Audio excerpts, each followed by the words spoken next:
I've gone on all day about my love of Doctor Who, and I've gone on all day about my love of everything Marvel, amongst other things, but the one thing that I have not really gotten in deep with is my love of Ghostbusters. If you actually go back on my channel, you'll actually see that I cut together a trailer for when me and a bunch of my friends did a production of Shakespeare's Ghostbusters at the Orlando Fringe Festival. So Ghostbusters has really kind of been embedded in my DNA. I have vivid recollections of going to see it in the theater. In fact, I will openly say that Ghostbusters was my awakening, because I have no memories of my life prior to going to the movies to see Ghostbusters for the first time.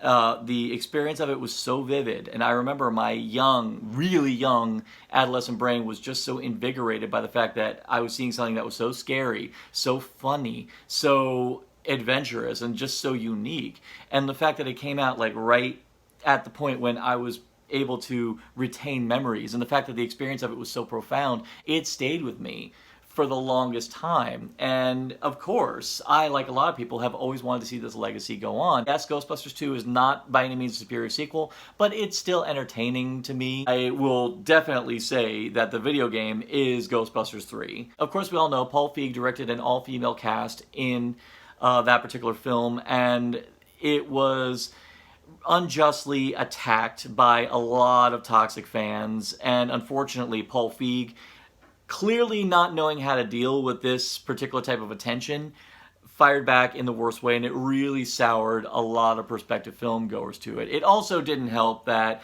the film was never going to do well in China, because China has some really strict beliefs regarding ghosts, and so they, I believe, did not screen the film there. When it actually tried to be Ghostbusters with the story and the characters and a lot of the action, I was actually entertained. I was seeing the potential. I love the designs of the ghosts, and I will say the action was really well staged. I really dug that part, and I actually did think the story was like something out of the animated series. I thought it was enjoyable on that front, but the major Achilles heel that had me just throwing my hands up in rage was the humor. The humor was disastrously forced. You had idiotic running gags about wonton soup. You had one character just sitting there for like a full minute coming up with every obnoxious way to flip the bird. And then the pièce de résistance, the thing that just crippled the entire movie completely, was the character of Kevin. This character was so cartoonishly stupid, even by this film's standards, that I was shocked that the ghost of Charles Darwin didn't come up from the grave, look at Kevin and go, "How are you still alive?" But I am happy to see that there were people who did click with it, and that every time I go to a convention and see Ghostbusters cosplayers, there are people who cosplay that particular variant of Ghostbusters. So at least some good came from it, and I hope it continues to do good from there, because for a lot of people, that was Ghostbusters to them. And I am not going to crap on that. As for this new film, on the other hand, I know absolutely nothing about the story, save for the fact that it's going to involve a family in the countryside, which is a drastically different setting. I'm also stoked that it's being directed by Jason Reitman. Now, apart from the fact that he is a legacy, he is the son of Ivan Reitman, he is also an incredible director in his own right, who has directed Up in the Air, Thank You for Smoking, and Juno, and all of those are outstanding films. If you have not seen any of them, I recommend them, especially Thank You for Smoking. That's a ballsy film that needs more of an audience, so definitely give that one a go. Add on to it, he's also this little bastard. You know, my dad says you guys are full of crap. The idea of him coming to carry on the legacy is actually kind of an intriguing one, and I love the fact that the cast of characters is going to be a completely different set, and even the fact that, of course, and yes, I'm biased, but Paul Rudd's in it. So, not going to delay any further. Glasses on. Let's do this. Grand Canyon, kids. A lot of dead things down there. My mom won't say it, but we're completely broke. And the only thing that's left in our name is this creepy old farmhouse our grandfather left us in the middle of nowhere. Creepy old farmhouse grandfather. Bring me up here. Entertainment value? He did. Well, that tone just shifted. Ha! Dang it, Finn Wolfhard, you just can't go anywhere. Plate that has no fault lines, no fracking, no loud music. No fracking. Is shaking on a daily basis. It's graboids. Hey, remember that one summer we died under a table? Okay, that was funny. Wait. I found this in my living room. Whoa, killer replica. A replica of what? A ghost trap? Oh, he knows. Of course Paul Rudd knows. Paul Rudd knows everything. There hasn't been a ghost sighting in 30 years. 30 years. New York in the 80s? It's like The Walking Dead. Your dad? Except better plotting. It's just my mom. And better pacing. My grandfather died. Wait. My mom says we're just here to pick Who is her grandfather? Wait a minute. Who are you? I want to know! Ooh.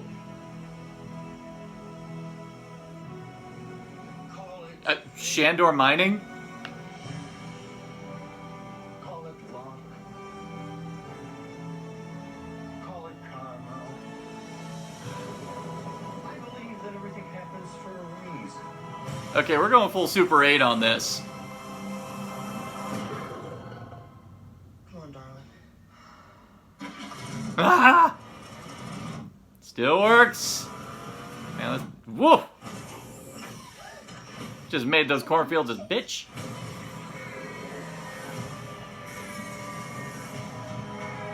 Okay, that's coming out of your salary, kids.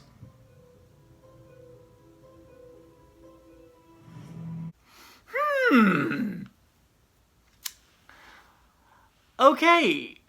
You gotta give them praise for thinking so far outside of the box that they're not setting it in New York like they usually do, which is a ballsy move because a lot of people would say that New York kind of goes hand in hand with Ghostbusters, and it's a fair assessment.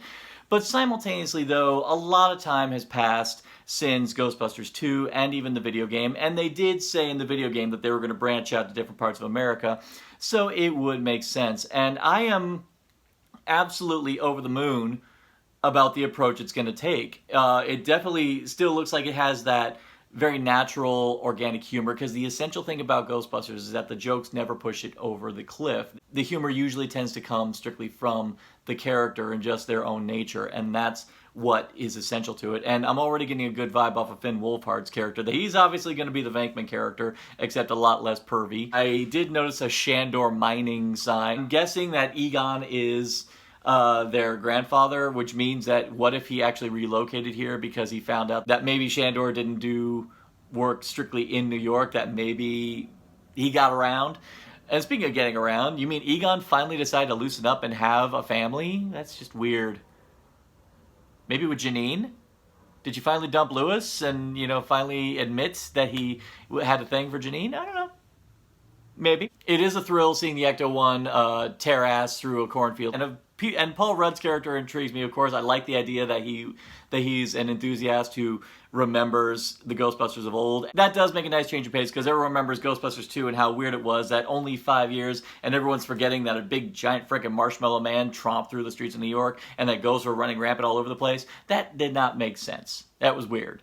So I like the fact that people do remember, but it seems like it kind of fell into legend. There are ideas being thrown at me here, which I am incredibly enthusiastic about. Yes, it is looking very much like the movie Super 8, but that's good for me because I love Super 8. And the other thing that makes me happy is that it's not shying away from being scary, because one of the things I really loved about Ghostbusters was that even though it was really funny, it was really scary too. And I like the fact that it's actually going to go for it on this level. And that's just beautiful to me.